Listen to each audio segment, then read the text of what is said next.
As you like it শেষ অংশ। এতদূর পর্যন্ত আমরা দেখেছি জঙ্গলের মধ্যে রোজালিন্ড এবং সিলিয়ার সাথে, যারা কিনা গ্যানিমিড এবং অ্যালিয়েনা ছদ্মবেশে ছিল, অলরেডি অরল্যান্ডোর দেখা হয়ে গেছে।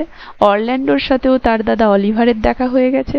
দুই ভাইয়ের মধ্যে আবারও মিলন হয়ে গিয়েছে এবং রোজালিন্ড ও অরল্যান্ডো ঠিক যেভাবে একে অপরের প্রতি আসক্ত, অলিভার এবং অ্যালিয়েনার মধ্যেও সেইভাবেই ভালোবাসা শুরু হয়ে গিয়েছে এবং অলিভার এবং অ্যালিয়েনা দুজন দুজনকে বিয়ে করতে চলেছে। সেই সুযোগে অরল্যান্ডো গ্যানিমিডের কাছে বলেছে সেও রোজালিন্ড যদি থাকতো তাকে যদি বিয়ে করতে পারতো একই দিনে যেদিন তার দাদা অ্যালিয়েনাকে বিয়ে করতে চলেছে, কত না ভালো হতো। অতএব সেটা শুনে রোজালিন্ড, যে কিনা গ্যানিমিড ছদ্মবেশে ছিল, তার এতটাই ভালো লেগেছিল যে সে অরল্যান্ডোকে বলল, আমি চেষ্টা করব রোজালিন্ডকে আনার, যদি তোমার ভালোবাসা সত্যি হয় কালকেই তোমার বিয়ে হবে, অতএব তুমি সবকিছু প্রস্তুতি নিয়ে নাও। এবং এটা শুনে অরল্যান্ডো নিজের কানকেই যেন বিশ্বাস করতে পারছিল না। তো তারপরে কি হলো দেখো। দ্য নেক্সট মর্নিং, পরের দিন সকালে, both Oliver and Orlando, Oliver এবং অরল্যান্ডো দুজনেই কেম টু দ্য ডিউক, সেই ডিউকের কাছে গিয়েছিল, অ্যালং উইথ অ্যালিয়েনা, অ্যালিয়েনাকে সঙ্গে নিয়ে।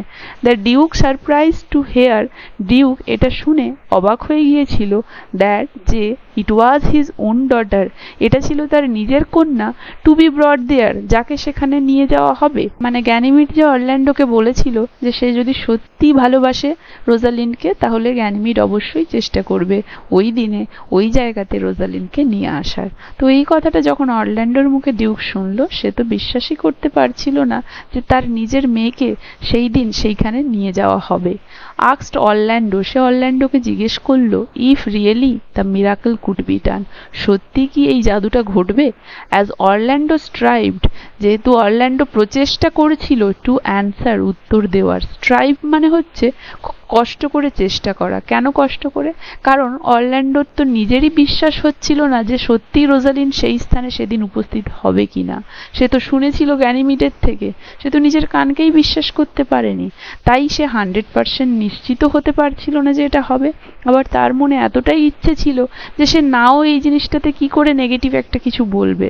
তাই ডিউকের এই প্রশ্ন করাটাতে সে হ্যাঁ বলবে কি না বলবে কোনো কিছু বুঝে উঠতে না পেরে উত্তরটা এমনভাবে দেওয়ার চেষ্টা করছিল যেন খুব কষ্ট করে সে চেষ্টা করছে উত্তর দেওয়ার। Ganymede came to the Duke, তাহলে যখন অরল্যান্ডো চেষ্টা করছিল উত্তরটা দেওয়ার, সেই সময় গ্যানিমিড এলো ডিউকের কাছে। And asked if the Duke will to give his daughter, এবং জিজ্ঞেস করলো যে সেই ডিউক কি তার মেয়েকে দিতে ইচ্ছুক, in the hands of Orlando, অরল্যান্ডোর হাতে তুলে। অ্যান্ড হি এগ্রিড, হি বলতে ডিউক, এবং ডিউক তাতে সম্মতি জানালো। মানে গ্যানিমিড সেখানে উপস্থিত হয়ে ডিউককে জিজ্ঞেস করলো, আপনি কি আপনার মেয়েকে অরল্যান্ডোর হাতে তুলে দিতে চান? সে তখন সম্মতি জানালো যে হ্যাঁ সে চায়। দেন তারপরে সে আস্কড অরল্যান্ডো, সে অরল্যান্ডোকে জিজ্ঞেস করলো whether he would marry Rosalind if she be brought there, সে কি রোজালিন্ডকে বিয়ে করবে যদি তাকে সেখানে নিয়ে আসা হয়। মানে রোজালিন্ডকে, শি বলতে এখানে রোজালিন্ড। এগুলো কে কাকে বলছিল? গ্যানিমিড একবার ডিউককে এবং একবার অরল্যান্ডোকে জিজ্ঞেস করছিল। He said that he would, এবং অরল্যান্ডো জানালো যে হ্যাঁ সে বিয়ে করবে।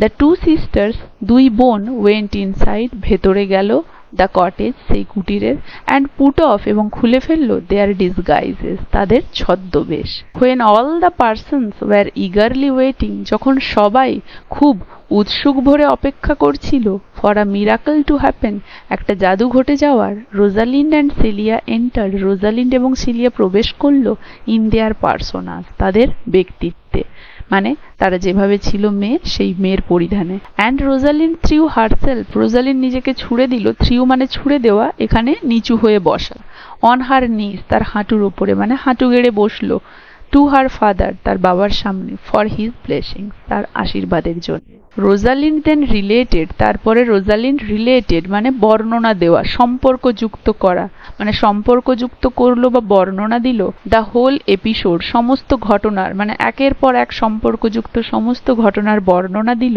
অফ হার ব্যানিসমেন্ট, তার নির্বাসনের, ফ্রম দ্য প্যালেস, সেই রাজমহল বা রাজপ্রাসাদ থেকে, অ্যান্ড দেয়ার অ্যাডভেঞ্চার, এবং তাদের অ্যাডভেঞ্চারের, টু দ্য ফরেস্ট, জঙ্গল জঙ্গলে in search of her father, তার বাবার খোঁজে। The Duke wept in joy, Duke আনন্দে কেঁদে ফেললেন, to get back his own daughter, তার নিজের মেয়েকে ফিরে পেয়ে, and gave all of them, এবং তাদের সবাইকে দিলেন হিজ হার্টিয়েস্ট ব্লেসিংস, তার আন্তরিক আশীর্বাদ। দ্য টু কাপল, সেই দুই দম্পতি, গট ম্যারিড, বিয়ে করলো ইন দ্য ফরেস্ট, জঙ্গলে। The marriage did not have, সেই বিয়ের ছিল না, দ্য স্প্লেন্ডিয়ার অফ দ্য রয়্যালস, রাজকীয় জাঁকজমক, বাট কিন্তু, ইট ওয়াজ দ্য হ্যাপিয়েস্ট ম্যারেজ, এটা ছিল সব থেকে খুশির বিয়ে, দ্যাট যেটা, কুড এভার বি ইমাজিন্ড, কখনো কল্পনা করা যেতে পারত। মানে এই জঙ্গলের বিয়েতে ছিল না কোনো রাজকীয় জাঁকজমক, কিন্তু তবুও এই বিয়েটা এতটাই খুশির ছিল যে কেউ কখনো কল্পনাও করতে পারেনি। As they were having their venison, যখন তারা তাদের হ্যাভিং দেয়ার ভেনশন, ভেনশন মানে হচ্ছে হরিণের মাংস, তো যখন তারা হরিণের মাংস খাচ্ছিল, মানে বিবাহ হয়েছে, এরপরে ভোজ হিসেবে সেখানে জঙ্গলে হরিণের মাংস খাচ্ছে সবাই আনন্দ করে। অ্যান্ড থট, এবং ভাবছিল, that there was nothing more to be wanted, যে এর বেশি আর চাওয়ার তাদের কিছুই নেই। অ্যাট দ্যাট টাইম, সেই সময়, ম্যাসেঞ্জার অ্যারাইভড, একটা দূত উপস্থিত হলো, টু ইনফর্ম, জানাতে, দ্য ডিউক, সেই ডিউককে, দ্যাট যে, হিজ ডিউকডম, তার রাজত্ব, ডিউকডম মানে ডিউক শাসিত রাজ্য, তার রাজ্য বা তার রাজত্ব, has been restored to him, তাকে ফিরিয়ে দেওয়া হয়েছে।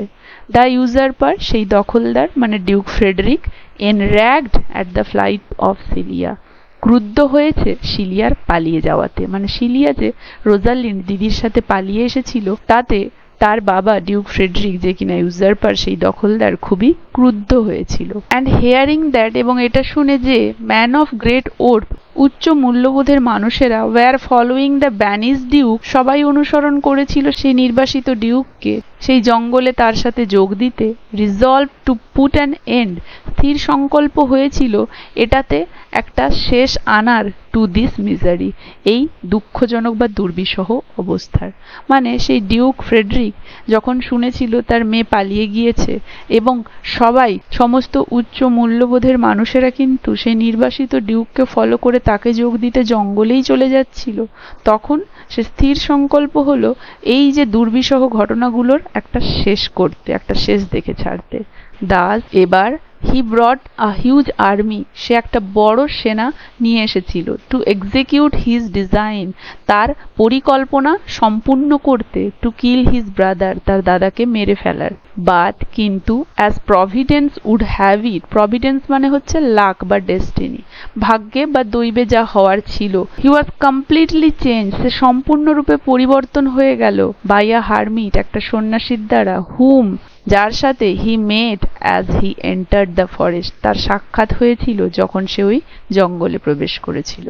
হি, সে, দাস চেঞ্জড, পরিবর্তিত হয়ে, decided to spend the rest of his days, সিদ্ধান্ত নিয়েছিল তার বাকি দিনগুলো কাটানোর, ইন আ রিলিজিয়াস হাউস, একটি ধর্মীয় গৃহে।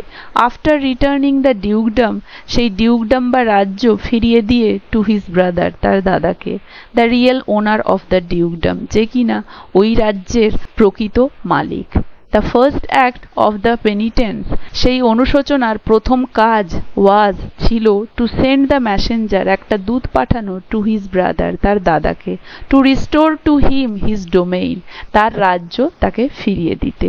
অ্যান্ড দ্য ফলোয়ার্স, এবং সেই অনুগামীদেরকে, as well as the lands and revenues, তাদের ভূমি এবং রাজস্ব। তাহলে পরিবর্তিত হয়ে যাওয়ার পরে সে সিদ্ধান্ত নিল সে তার দাদাকে তার রাজ্য ফিরিয়ে দেবে, কারণ তার দাদাই ছিল সেই রাজ্যের প্রকৃত মালিক।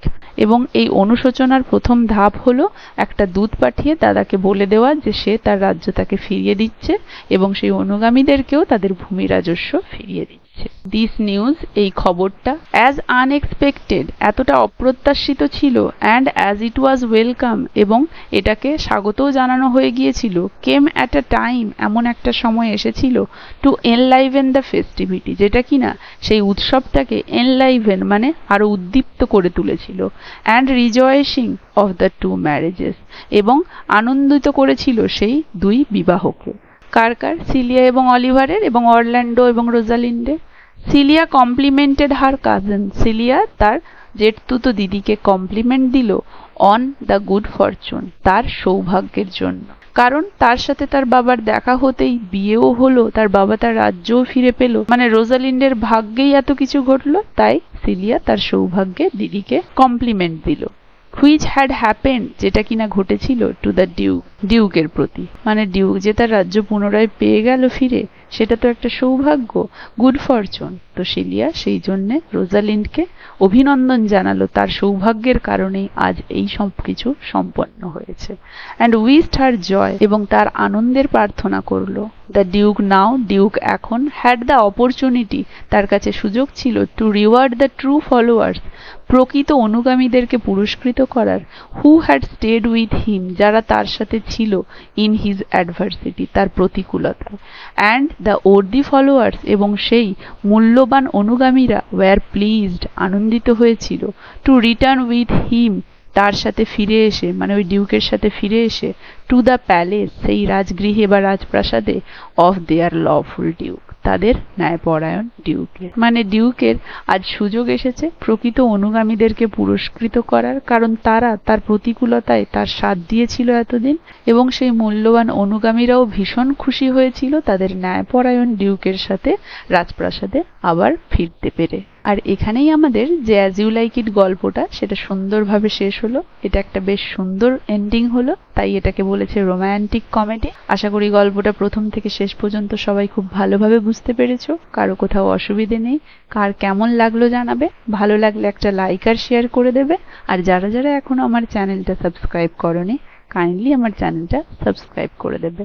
দেখা হচ্ছে এর পরবর্তী ক্লাসে নতুন একটা টপিক নিয়ে।